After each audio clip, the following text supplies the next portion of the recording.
making a video. Might get interrupted. Life, you know. Anyway, really don't have time today. But, Modernistic. Alright, so I just watched a video by some Mormon guy that somebody posted on, you know, my, whatever, index site thing. Anyway, and you're just like, listening to this crap. You know, he's got some theory that, you know, God's going to save everybody in the Rocky Mountains.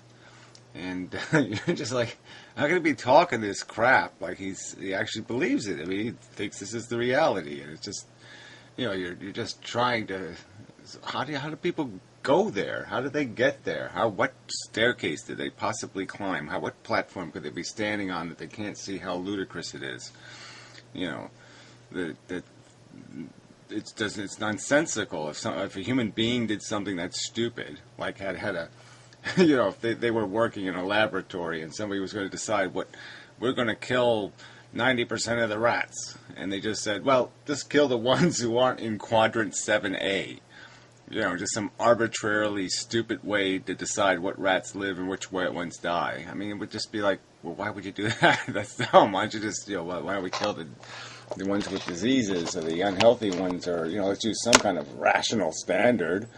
Well, anyway, I won't get into the point. Isn't that the argument is easy to make. The point is there's you know, 7 billion people and 7 billion opinions. And it's like, what the fuck? And everybody's so damn confident. I mean, I admit it, I am damn confident. I mean, I know you people are fucking wrong and I'm fucking right. I mean, you know, there is no God. We did evolve. Suffering matters. Your love for your wife doesn't. Your perception of beauty is fucking irrelevant. Who the fuck cares? Nonsense. Just not worth a damn thing. The old sports team, your American flag, you know, all that shit doesn't mean a goddamn thing. You know, but yeah, you know. I don't know what example to give, but yeah, I'm going to just pick a horror in the world. There, that matters. Yeah. So anyway, so Nick made a video. Thanks, Nick. I appreciate you trying. Hanging in there. I just don't know if it helped that much. Because again, you know, it's sort of this. Somehow we have a vision 2 steps ahead of each other. And that's where we're always going to have to tie it to, because that thing, 2 steps ahead of it, we're solid on that one. That one we know is the truth. And it's always going to come down to the fact that suffering is the value. I mean, I just know what I would trade. If I had to trade something for something, you know what I mean? Like cognitive dissonance or a migraine headache. I'll take 100,000 hours of this to avoid 10 minutes of this. I mean, it's that kind of thing. I mean, the value is just right there in my face. I can't, you know, I mean, there's no DNA molecule saying to me, Gary, choose the red one, Gary, choose the red one, you know. No. I know from my personal experience, having experienced the 2 things, that one thing is, oh, I could do this standing on my head. And this, oh, it's just going to be awful. It's horrible. Ew, yuck, yuck, yuck. Especially the more aware I am of it. You know, if I know it's coming, you know, we have to schedule a time for it, like the dentist or something. I'm going to be like, oh, fuck. I don't want to do that. Yeah, and if I could buy my way out of it, you know, like if you could just buy your way out of stuff, like you get a cancer diagnosis, and you could just buy your way out of it by going, yeah, okay, well, I'll sacrifice watching Mark McGwire hit his 70th home run. Well, that's not worth anything anymore, right? But let's say before everybody knew it was a steroid fraud and everything. Yeah, that was kind of an event. And you can say, okay, I'll give that up. You know, I'll give up this and that. You know, you could shave off an awful lot of stuff to rewrite that diagnosis as indigestion. You know, a week of indigestion. Yeah, and I'm going to do it purely logically, just weighing what these experiences are worth, because I've had them, and I can say I know what they feel like. I know what a cat feels like. I know what a dog feels like. I know what a wildebeest. Well, yeah, I did pet one once. Yeah, I know what they feel like. I know what they are, kind of, and I can make exchanges between them, and I just don't see any reason to doubt my exchanges. Now, some loopy, crackhead, talking about the White Mountain Golden Unicorn or something. Well, that is they're subject to some. Maybe you're making a miscalculation. And then when we start talking about our emotions and stuff, and well, that gets into this, maybe you're being prejudiced by the DNA molecule. Maybe he's influencing your judgment and telling you desire something more than you really do. That maybe you're just caught up in some momentum, that happens to us. A little Cupid's arrow or something hits you in the butt, and all of a sudden you think you want her, and then when you got her, you're like, how the hell do I get rid of her? This shit happens. But I can't see how I'm doing any of that in this simple equation. I don't mind thinking for 1 billion years, because it takes very little investment of suffering, especially when you're caught up in it. It's almost no sentient composition whatsoever. So I'll do that. But I'm not going to sit around with a house on my foot for 1 million years. Or, something else on my nuts for 1 million years. I ain't going to buy that. And I guess my bottom line would be what you're going to pull out the real money for is what's real. What you really pay for is what's real. That should be the definition of what's real, is what will you pay for. Let's see, so I don't know how to approach this. There's no contention in me that there's something besides brain that's doing all this stuff, but the idea that I must accept that it's all the same kind of functionality, and it's all the same brain matter doing the same thing, that each aspect of conscious experience is generated by the same mechanisms. I'm just not, I just don't buy that. I don't buy it even, like I said, we go back to the evolution, and I sort of said it the wrong way before, but I guess what I was trying to get at was that there was a point in evolution where, evolution was doing this, and all of a sudden it added this. Not all of a sudden, but, it fell on this thing. This thing could do, some functions.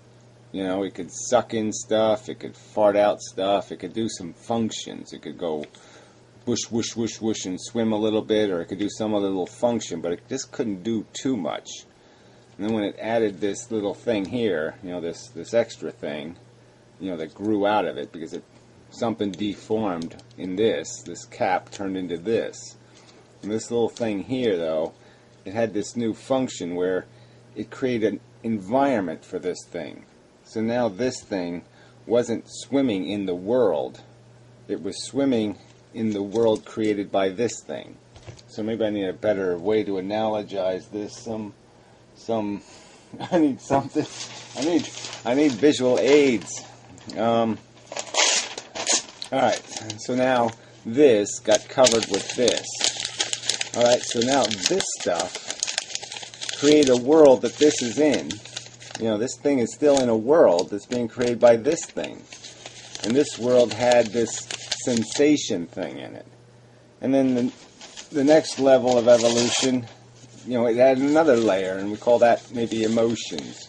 And what they did is they pulled on a more, created desire. So they took this, this thing that was just doing, that's sort of my point about the neutral thing, this push-pull. It can give you the illusion. It starts in the middle. It gives you the illusion of a little positive, give you the illusion of the negative, give you the illusion of positive, so it's almost like it's spring-loaded. It wants to always stay in the middle, but it can be pushed for a moment this way, and it can be pushed for a moment that way. So it can be pushed and cause you pain. It can be pushed and cause you pleasure. Or pulled.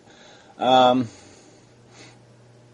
else, you can analogize it as just some sort of thing that has a scale of 10, and its neutral is 5, and it just moves from the neutral. And so when you're moving away from the 5, you're feeling good.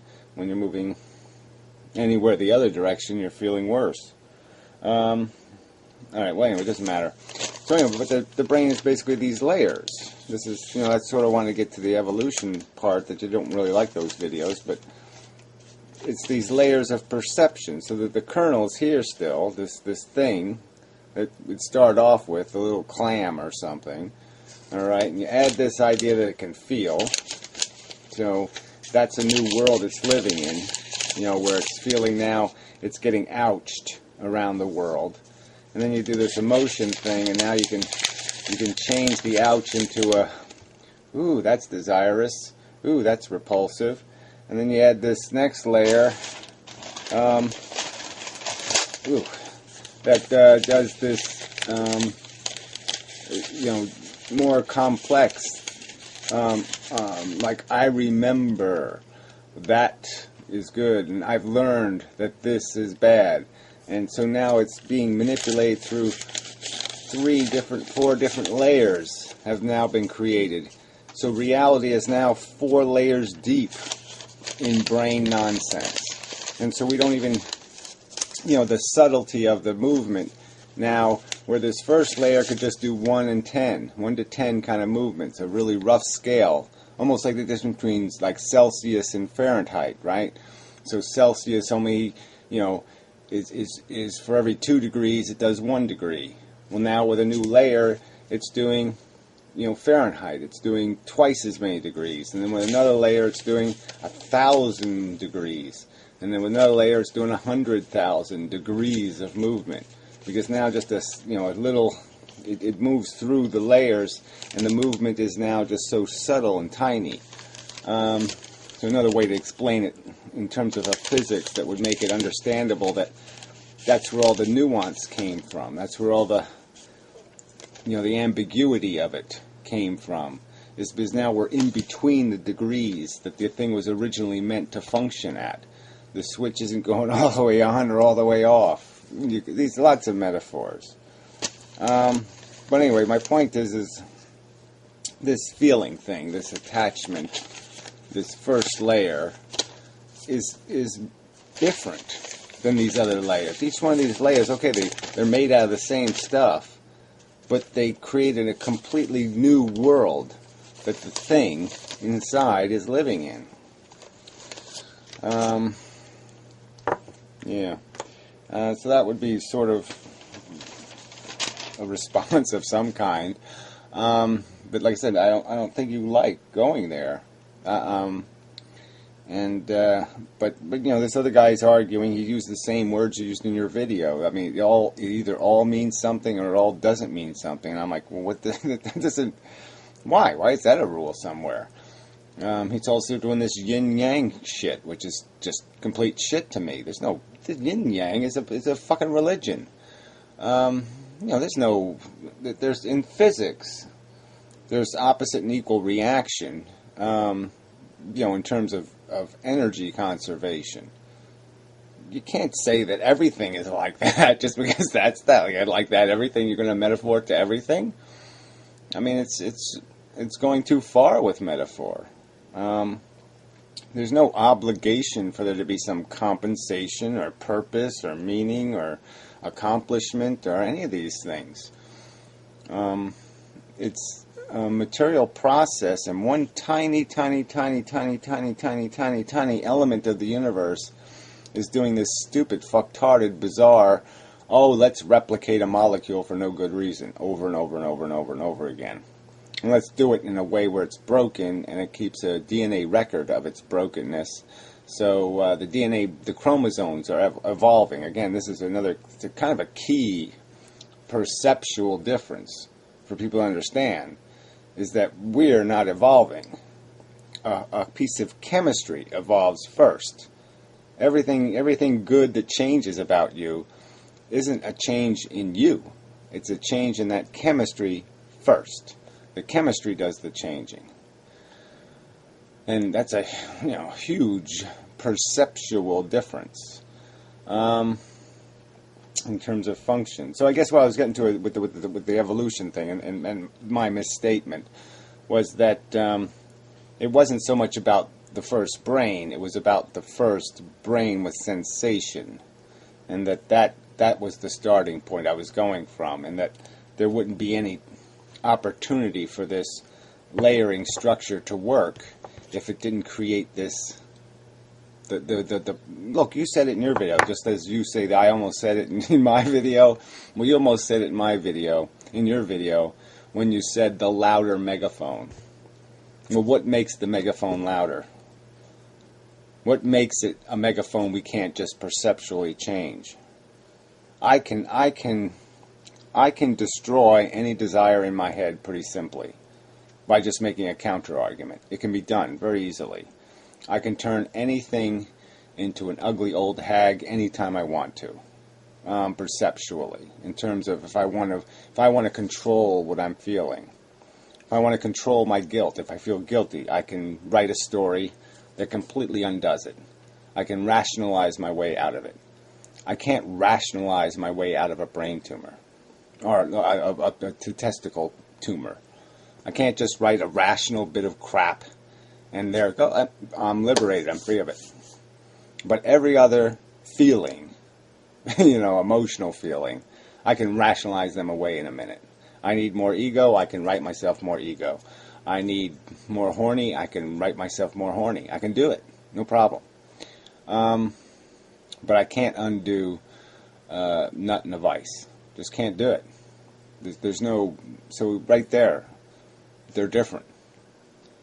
Pain, suffering, those chemical feelings, the feelings controlled by the chemistry almost, that's what I would argue. That's another distinction. Is there's brain that's being controlled by chemistry and brain that's being controlled by electricity. And that those are two different kinds of functions, and they're functions that are, in my opinion, different levels of reality. The reality of the things caused by the chemistry, they're fucking with this guy at the root, and this thing here. They're fucking with the stuff at the base, and that paper crap on top can pretty much work right through it.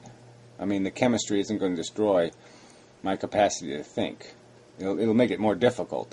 The thought programs will even get a sense of will, because they'll say, I'm going to fight through it and keep thinking, even though I'm terribly distracted. So what else is there to say? But yeah, that's a different kind of brain function. And I know it's all brain, but I just don't, it's like just saying, I don't know how to, there's so many ways to metaphor it, but I mean, if I put, 100 rats in a maze inside a car, and I drive the car inside a plane, and the plane takes off, right? Well, what part of that is all the same? I mean, it's all in the plane, it's all made out of matter, it's all blah, blah, blah, blah, blah, but it has different levels of reality or meaning. The plane doesn't mean anything, the car doesn't mean anything, the only thing, the maze doesn't mean anything, the only thing that means anything are the little rats. So, I mean, if we eject the rats, an ejector sheet, and they parachute down, well, what happens to the plane, the car, the whole rest of it, who the fuck cares? Crash, smash, I don't care what the fuck it doesn't matter what the fuck it does. That's what I mean by real and not real. There's a part of us that is meaningful, and a part of us that is not meaningful. It's plane, it's car, it's maze, it's shit. So I guess we're just keep stumbling over this one because I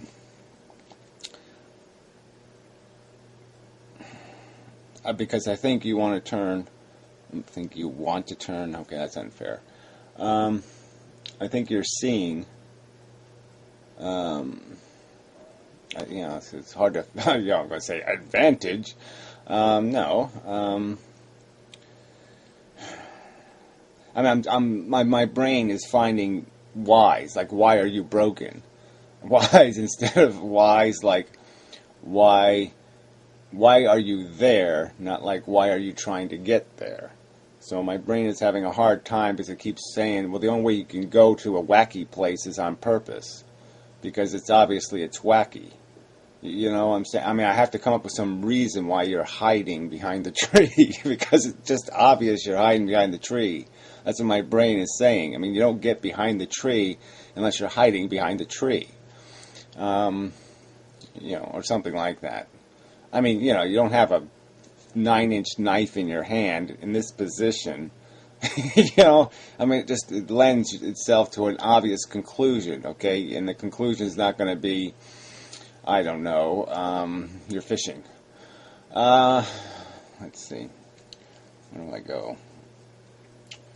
So, yeah, I can't, feelings and thoughts. Feelings and emotions even. I mean, feelings like sensations. Sensations that have a qualitative element to them. And like I said, I would say emotions are just manipulating that qualitative element. But they're doing it in a way our brain can get to. Our brain can fuck with, you know, our thought programs can fuck with our emotional programs. Okay, because our emotional programs are made out of the same stuff. That stuff is the same. That's this layer crap. Okay, and this layer shit, this stuff can fuck with each other because it's made out of the same stuff. But what this stuff is fucking with, this thing underneath, the first ouch, that's different. And it can't fuck with that. It can't undo the chemistry. You can't undo, you've just been pumped full of, you know, adrenaline, I can't say some words, adrenal gland substance, and some other, you know, C4921, and you know, that shit combines, and all of a sudden if there is electrical signal at point whatever, then you're going to feel nut crush, you know, and that's just the way it is. And you know, you can be anesthetized to it through chemistry, but you can't anesthetize through a thought alone. I mean, at least this paper stuff doesn't have much chance of getting there. It can only add and maybe even subtract a little. I don't know. I mean, it can push it worse. It can push it better. You can make yourself higher or you can make yourself lower with this stuff. You can make the pain louder or softer with this stuff, but you can't take it away. You can't undo it. I guess that's sort of what I'd say. But, yeah, the distinction between, you know, to say they all have to mean something, no. I just don't know. I don't see where that rule is written. They can have substantially different weights, meaning weight. To say they're all real, yeah, I'm not saying they're not real. When I was using the word real, I mean, none of it's real. I mean, I've already said that. Everything the brain's creating is an illusion. The point is it's like the Einstein quote. It's one hell of an illusion. So it doesn't matter that it's an illusion. Again, if this was virtual reality, and something in virtual reality yelled out, "Hey, you fucking assholes! I'm not just some stupid, idiotic thing just talking out of nowhere about nothing. This fucking hurts, you stupid fuck." You'd have to pay attention. I mean, you really would. You couldn't just ignore it. If he was saying it, like, the DNA didn't make me just say this, alright? I got this fucking pain, and the pain is making me try to bargain with you. That's what it's making me do, because it fucking hurts. It's not telling me what to say. It's telling me I gotta do something because I got a fucking situation. I got a situation. Yeah. And yeah, we would have to be skeptical, you know, because we certainly know a program could just say it was in pain when it wasn't. It could be programmed to lie to us. But when we say it, we're not lying to each other. We have personal experience with it. We know, holy fucking shit, this stuff has got to mean something because, man, it's the shit. I mean, it's consuming, it's overwhelming, it's, oh, fuck, there's nothing else I've ever touched or ever seen or ever interacted with this is bigger than Venus, right? I mean, fuck. I would trade Venus right? I would trade it this quickly. I would blow the rings off of Saturn this fucking fast if it would cure a child of cancer. I mean, this fast. Just, yeah, blow them away. Fuck the fucking Saturn rings. Who the fuck cares? The kid's got cancer. It's miserable. It's suffering. My camera just fell down. I must have sinned against God. Anyway, that's the only logical conclusion, right? There's probably 3 billion, 4 billion people on Earth who think that's the truth. Oh, we're so fucked. We're so fucked. Yeah, and part of me just says, man, this is just so depressing. Yeah, because really, I mean, I have to explain that, the rings around Saturn are shit. And the suffering inside of human beings and animals is everything. I mean, to have to explain that is... it's this layer of stuff around me. Yeah, it just kind of says, Gary, there's something very wrong here. There's something very wrong. Very wrong. That's what it's saying to me. I mean, when it adds it all up, it just says, no, this is just, this is too stupid. And they're all talking, too, like, yeah, well, back to nature. Yeah. I mean, this is just, you're just saying, how would that work for even 10 minutes? When you go back to nature, you're going to take a cure for herpes with you, I hope? Because otherwise you're in big shit, fucker. People. Alright, I'm done now. So anyway, this might not have been... Well, it had to be helpful in some response. But I thought the other video would be helpful, and you said it was just shit. So maybe this was just shit. Well, whatever it is, that's what it is. It is what it is. That's what we'll say. It's a video. It doesn't really matter. I mean, it's not as important as a feeling. It really isn't. I mean, unless it was really brilliant, then it would be more important, because then it could create lots of healing or something. But this video isn't that kind of important. Important in the context of the conversation. It might have some use, or maybe it won't have any use. We'll see.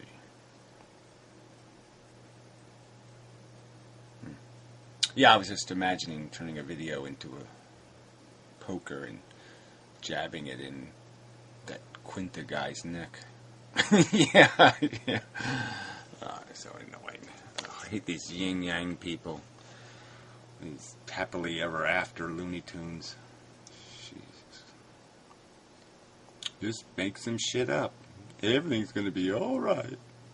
Just whistle a happy tune.